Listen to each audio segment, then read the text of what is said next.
My first introduction to African continent was inflated bellies of children from Ethiopian famine.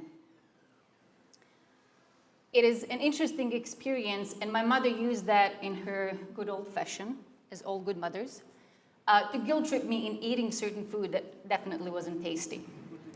However, I used that story to talk to these African children about similar experiences, but not in Africa, and not about starving children in Africa, but starving children in Bosnia.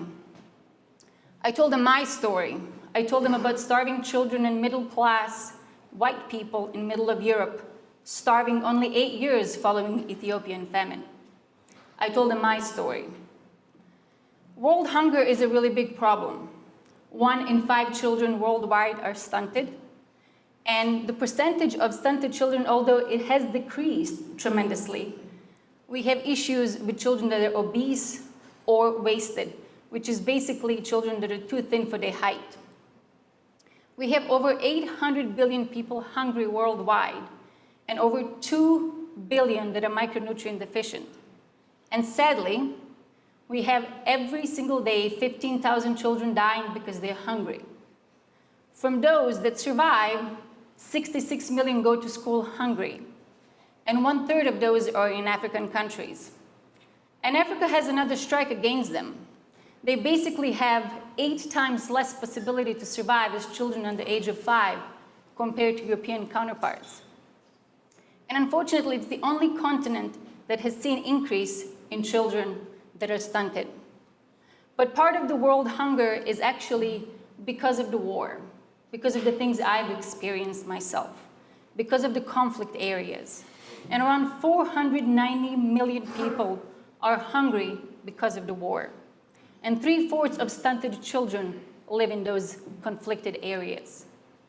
And hunger and undernutrition contribute to half of the world hunger worldwide. And hunger has no borders. It does not know the skin of your color of your skin. It does not know your religion or the social status. I came from the middle-class family, and we were starving because we were in besieged Sarajevo.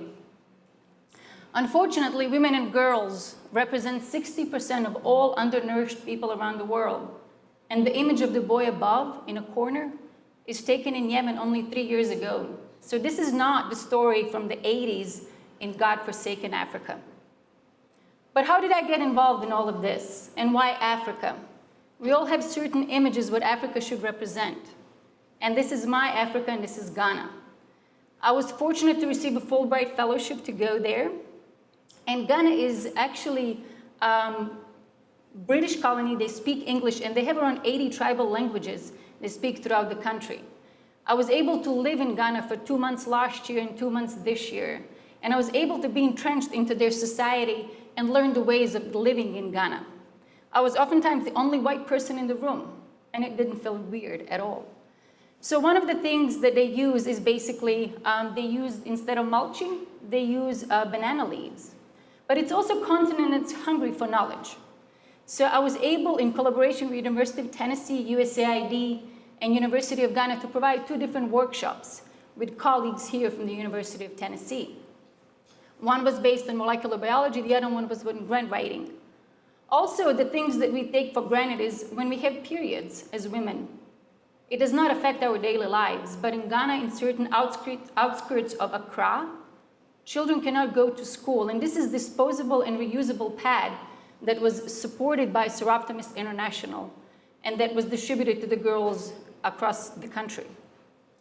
So one of the things that we were able to do and see in the country was variety of production systems, including pineapple farm. And when you eat freshly harvested pineapple, it is really, really hard to go to the Kroger and buy pineapple there. It is very different. Also, Ghana is a world producer of cacao. So the premier chocolate that you eat more likely came from the cacao in Ghana. And the premier fruit is actually produced on the main trunk itself. It's harvested using the old-fashioned techniques, and it's dried using only sun. But the Fulbright allowed me to live in Ghana and work on population genetics of the plant called frafra potato. And frafra is actually not a potato, it's in a mint family. But it's also a plant that is adapted to climate change, It is adapted to dry conditions. It's extremely nutritious. It has high contents of calcium and iron. The other plant that I worked while I was in Ghana was actually anti-malarial plant. But unfortunately, the root system is used to treat malaria. It contains the cryptolepin, the ingredient that you have to boil and drink. And people would yank entire plants from the, basically, roots and destroy entire population. And this is one of the reasons that we wanted to explore population genetics tools. And I learned a lot, but they also learned a lot too. And this was the first time that they saw a bruni, which is the foreigner in tree, that had sunburns. And I learned that in northern Ghana, they do not have sunscreens or aloe. So I was entertainment for the entire collecting crew. So what we found that these populations are stable and genetic diversity has not been reduced. And we're doing similar projects with Frafa potato using genomic and genetics tools. But there are a few things that I would like you to remember from tonight's presentation. I would like you to think about voting. There are 3 things. Voting is 1. We have to elect people that think locally, nationally, and globally.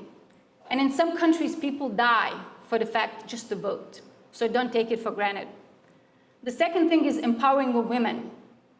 And according to Dr. James Guerry, he said that basically empowering women and teaching women is educating the entire nation. And number 3, we can think locally. We don't have to go to Africa to feed the hungry. We don't have to go across the ocean to provide food or meal for somebody who does not have any. We can basically care. Thank you.